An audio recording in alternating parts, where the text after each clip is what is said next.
Welcome to the Ballerama, where we're back to playing quality games, and this was the best one released last month. For those that watched my January review, it was the winner of the coveted Shmup of the Month award, and it did this despite having a name you can barely spell or pronounce. It was just that good. Off it goes, and off we go. Welcome to Varyznex. We're playing on normal, let's do this. Okay, this game is cool. This is the same engine which ran Devil Blade Reboot, so let's start it the same. But instead of going into the night skies to repel the alien invasion or whatever the story was, this just does Thunder Force 4 instead. And Thunder Force 4 was brilliant, so please carry on. Since we're playing on normal, the game will tell me how to play, which is very nice of it. There are 3 buttons according to my gamepad. A fires, but because I've got some options on, it also shows the hitbox and slows my ship down when I hold it down. I have 2 options, or bits as they're called here, that also fire when I press this, and the position for these move when I press the R button to 3 locations: in front, behind, or above and below. The B button shoots a hyper, which I am in the middle of right now, which is just like Darius. You can see the bar above, which is filling up when I collect the blue items. Once that is full, then I can use the hyper. It also acts like a shield as well. There are different shades of blue, so if I get hit, then I lose a chunk of it on normal. Ideally, what I want to do though is use it for some chunky points, and I do this by using it on some chunky enemies, because there is a second empty bar that is just above it. That's fine though. In a moment, we'll be going under the sea to unleash its full potential. Before that though, I need to move my options above and below to make sure these enemies are dealt with. If not, there is memorization for where the enemies will spawn from. Sometimes it'll say enemies from behind, but you can just maneuver around them. And we are going down now under the sea, and this crab-like thing coming up looks big enough, shall we? Yes. The beam is active and the yellow bar starts to fill, and is over half now, and I can use hyper level 2, which means I'm now shooting from all sides, and these are also homing into other enemies. They'll also leave behind star items, which are fantastic for points. Unfortunately though, it's quickly over as well. Now, this run I'm showing you here is good enough for the top 20 at the moment on the leaderboard, and to be honest, there's not enough of a gap between top 10 and top 20 that I regret certain parts of this run. There is strategy as to when to use the beam to optimize scoring that makes this an interesting game, on top of being a really cool game in its own right, of course. And we're up to the crab again, which I'd like to use another beam on, but I can't at the moment. However, maybe the blue items from this will give me enough for the boss coming right up, and then I need to guard this full beam until the end. You can see at the top right there is a progress bar of sorts for the stage, and the sections I've already passed through. Midway through section 4, not long left, and they are coming thick and fast. I've taken a hit, which means a chunk of my bar is now gone. I need to rush to regain that before the end. Phew, that was close. Alright, it's getting quiet now, we know what that means. Does that say warning? Who knows? Did I say this game was cool yet? Well, look at this. My friends have been blasting out the sky, the boss is moving from layer to layer under the water. Oh my, it's a thing. Did I also say it's a bit like Darius? Yeah, in boss introduction, but also in laser beam usage. The life bar for the boss is on the right hand side, different colours, and yep, we have Taito-esque bars following me down when I pass them. And I've used my beam early, hopefully he will use his. Yes, he will. Laser duel and level 2 coming up, there we go. And a 32 times multiplier to finish it off. That is the maximum multiplier you can get, so mega points for me. And I get a nice charge up of my bar to take into the next stage.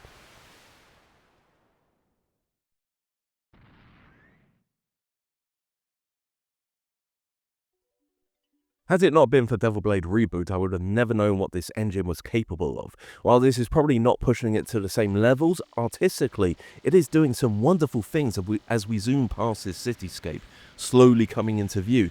And this stage is a showcase for the tactical element for optimal bit usage. We have enemies coming from all sides like the last stage, but what is important is the enemies can only be damaged from certain sides. And did I make a right choice in the beam usage here? I don't think I'm going to make it to a level 2.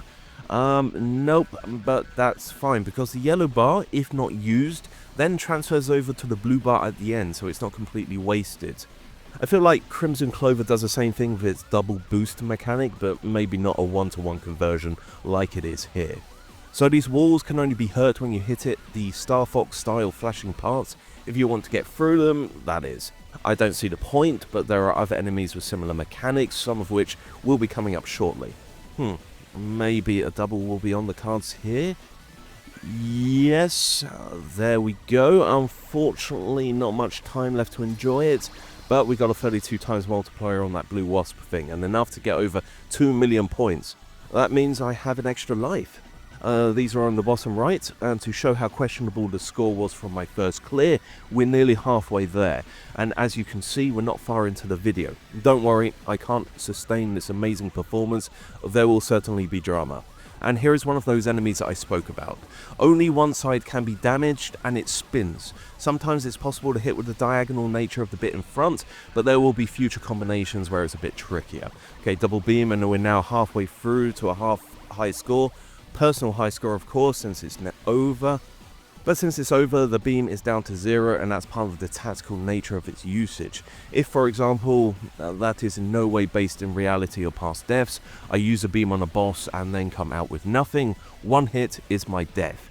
Even on the normal stage, I have to struggle a bit to make sure there are enough blue orbs absorbed to feed until the next point where I can take a hit again. There are videos with much better gameplay on YouTube, which should absolutely be referenced when going for a high score, because the score is going to come through optimal beam usage, which means knowing where to gather and when to release.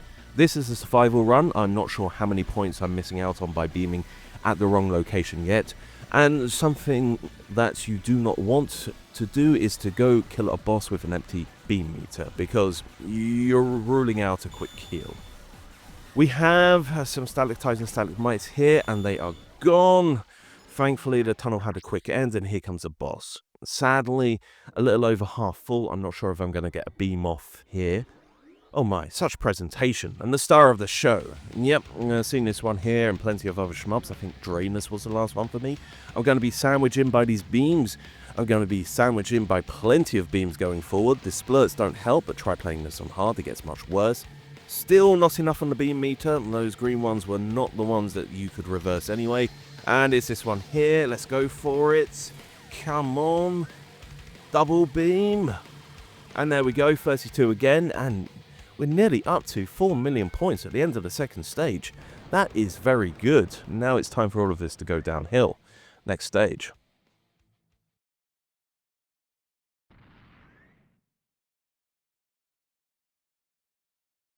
Stage 3. And what do we do in Stage 3? I guess we're going to have to wait a bit to see if we get to do the speech. But something's happening. It's cinematic. We're joining our friends and getting the hell off this planet. Have I mentioned this is $5 yet?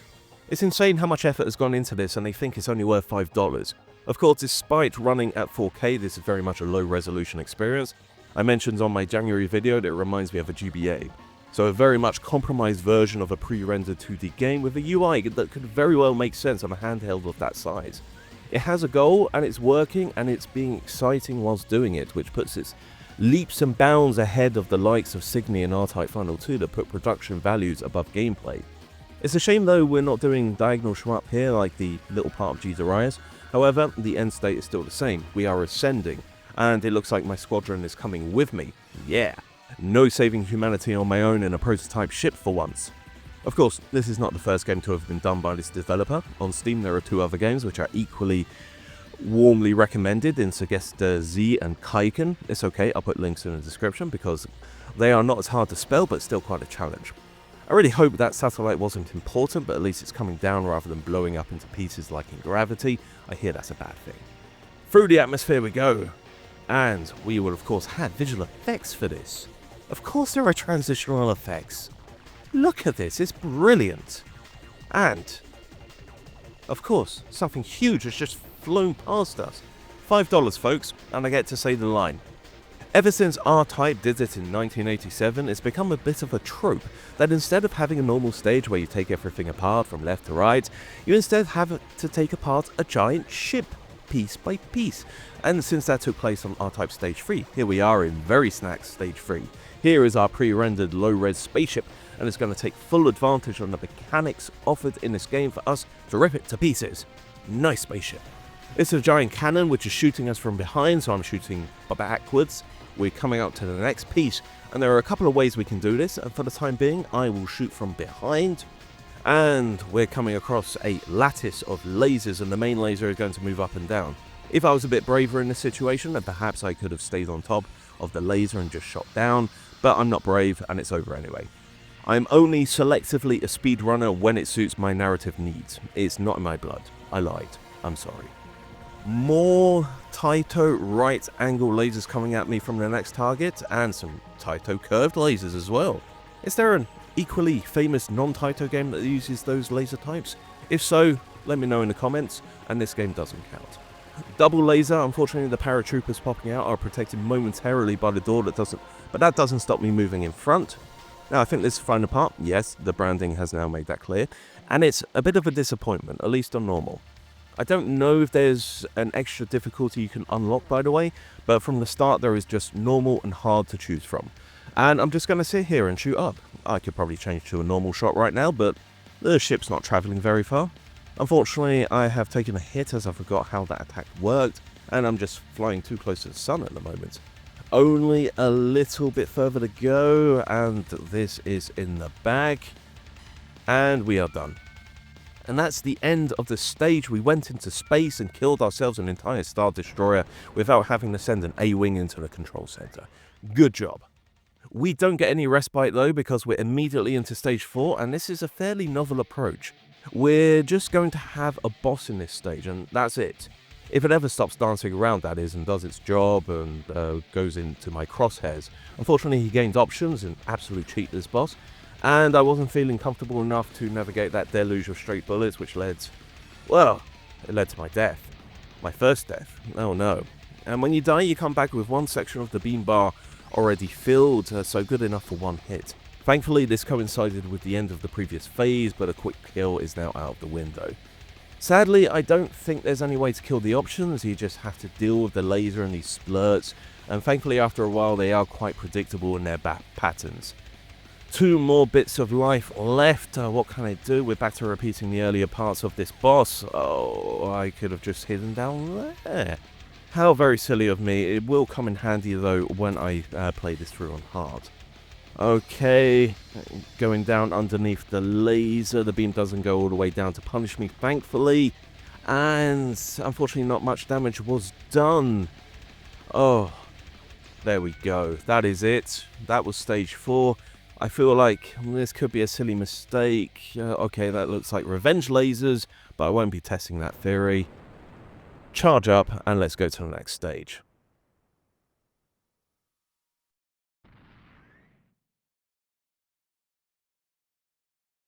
Hey friends, you're still alive. Great to have you on this journey as we exact our revenge on the alien invaders by taking the fight straight to their base, which is strangely open. No one said they were smart. Oh look, we're doing the space colony thing, like Interstellar, Blazing Star and Cowboy Bebop. I really should read the story. Is this like a Gundam thing where we're at war with the colonies? Are we Space Britain? But we do have mechs now, it could fit. And we are getting Macross shooting insights worldwide this month, for better or for worse. Still, we may need to tiptoe around any mech references for legal reasons. You never know how popular this channel is with lawyers. I do wonder if any of these images are real places that have been placed on the colonies, thinking of the 2 lakes that are just coming out of view now. Okay, there's an enemy lurking in the background, that's never good, and there were lots of bullets beam unleashed to deal with whatever this one can deal to me, and enough for a double. There we go. Should I really be using a double so late in the game? This is the penultimate stage after all. The points keep coming though. Oh no, giant laser. And what's behind? Okay, yeah, I can deal with those. Just need to watch out for the giant laser. And we got our first extra life at 2 million points. Will I get the next at 6 or 8 million? Hopefully we can get a definitive answer by the end of this stage for 6 million. What is it with shmups with space colony stages where they always get destroyed at the end? Or at least knocked off trajectory? We do, however, get to explore the surface a little bit. It was very green, shame we have to blow it up. It's all fake though. Let's remember that as we go through our Doom corridors, and now the age-old trope that influenced great titles such as Flappy Bird. However, Flappy Bird never had to do it whilst the base was being destroyed and sending it into various diagonal directions. I would say, or having lasers launched at it, but I never played it for that long. I don't know how it develops in later stages. I feel like I'm going to regret this beam launch. Now, unfortunately, it's easier to criticise when looking back than being in the moment itself. Doing the double was definitely a bad idea. The screen is slowing down now, and I'm the spaceship equivalent of naked. I could have used the beam here, but no, instead, I am dealing with this alone. I am now dead, And I've only got 2 lives left. And I've been hit by the first bullet. Oh, I'm rattled now, and the pillars now have turrets when we're back with these spinning things. Unfortunately, they're not spinning in the right direction for me to easily kill them. Since it's a tunnel, I should probably move for the bits, especially for the turrets, which won't shoot up or down. We do have some branching paths, but you should kill everything, because the walls only block your bullets, not enemy ones. Any leftover should perhaps be targeted with the rear shots. Unfortunately, it was a bit too tight down below in that section there, so they've been left alive for the time being, and you can see for yourself the bullets which magically go through walls, and they forgot to keep shooting. Right, here comes the boss, so close to 6 million and just over half a charge being filled. This is not going to be fun. The actual concept is great, but understanding it to begin with whilst doing it is far too great a challenge for me. You could see from the intro the screen is going to rotate, the screen is rotating. Those green bullets which unleash the pink balls will always go towards the ground. The issue is, where is the ground at a given moment? There's 2 realities going on here simultaneously and I have the impression I'm playing Descent. Okay, we're horizontal, right way up, this is better. And right, here comes the laser. Unfortunately, I missed all the bonus points because of that. He wants to do a somersault to celebrate. Of course he does, but at this point I'm just very confused. I thought I would be able to get through that barrage, but clearly not. Right, we're going to do it again, but from the other side. Can I get through unscathed? Yeah, that's much better this time. But now we're going back to spinning. I'm sure it's just a question of positioning, knowing which corner to hang on to, depending on the rotation. And that will make it easier. But unfortunately, I've gone right into the floor or the ceiling or the wall or whatever it was. I'm dead, which means this is my last life. And that last bit of health for our enemy, thankfully I was able to get the energy. And with that, we're above 6 million and we have an extra life. Right, only a little bit left to do. I need to get close to get the point blank damage in. No, it's not going to be enough, or is it? And we are done. And the background has changed very quickly. I wonder what that can mean. Oh no. It's very dark now. We're going into the middle, and we're turning into Tron figures, so I'm going to have to be Jeff Bridges now.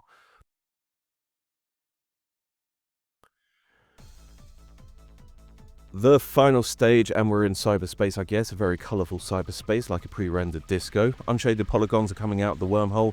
They're doing the snake thing, just firing out of every section, and right, I guess I've been hit at some point.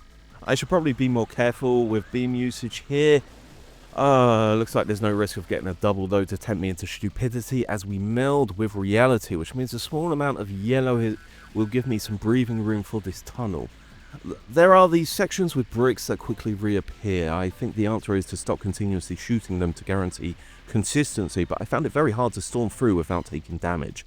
So let's try the first big one here. I'm noticing the colour of the bricks, which probably indicates the proximity to becoming solid again.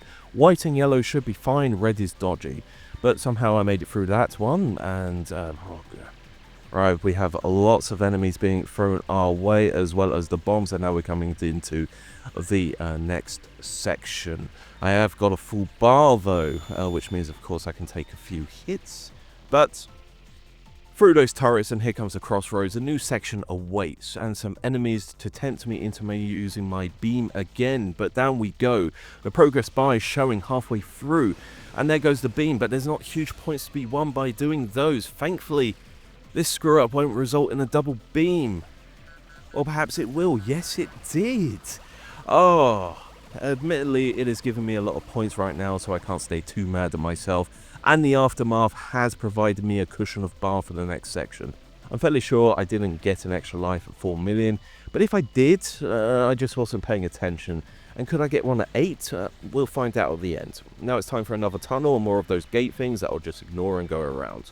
We're nearing the final section of the game. This wall marks the border. Coming up. Dare I be political? No, I'm just going to go through it without thinking about it and dive right in, and the beam the rest. Why? I have no idea. Maybe I just hate those polygons. As long as it's not a double, then we're fine. Okay, yes, we're fine, and, well, no, I got hit, so no, that's not really that fine. I'm hoping that was the last block section, though. Well, nope, just a small gap on the floor to allow the mechs to fly in, and now everyone is crawling out. Okay, this is the last wall. It must be. Let's do this. Through we go. We didn't get hit. Whoop, whoop. We're at the end. The warning is here. That can only mean one thing. Did anyone love GG Leicester 3? Same thing will be going on here. In theory, we are waging the final war against a crystal. That's it. We're shooting a rock. The rock does happen to be in a virtual death machine, but it is a rock. No, wait, it might be a mineral.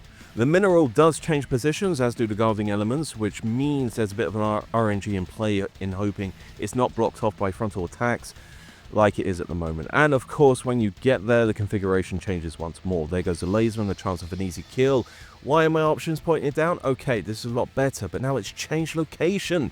So far, I've got enough for 2 hits though, so it's fine. Note 1 hit, I shouldn't have said anything, but hey. The boss is down to 2 life chunks, alright, 1 and a bit life chunks. And note it's disappeared, right, final 1. Alright, with the exception of shenanigans, we should be fine to see this out. Does that count as shenanigans or just bad luck? It's not forever though, come here Rocky, and nope, lucky.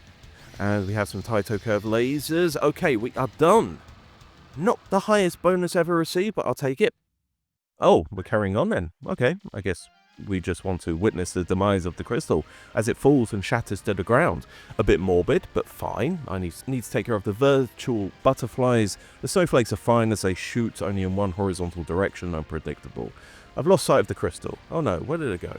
Did I miss the final ending?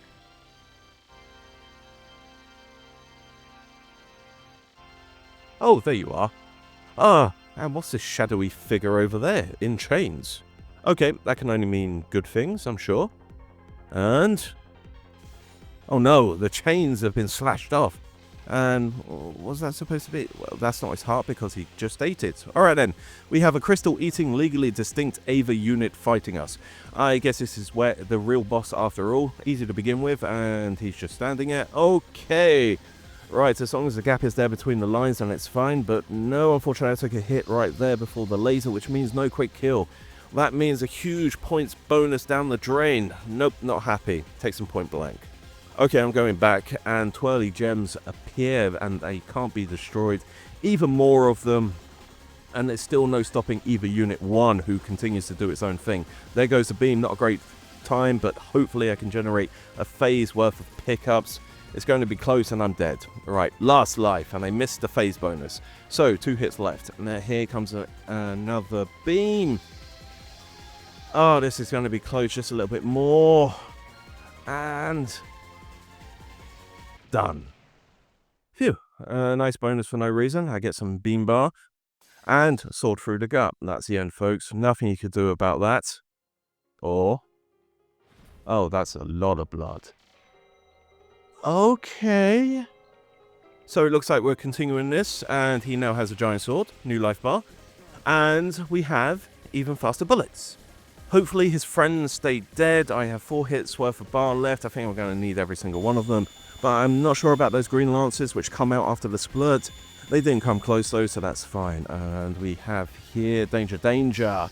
Big sword, sadly covered up most of the pickups. And again, not enough for the laser counter. Oh, I'm stuck here in this little corner of the world. The phase has mercy on me though and ends. Now for the bouncy balls. I've played Musha Leicester, I can do this. And no, I can't.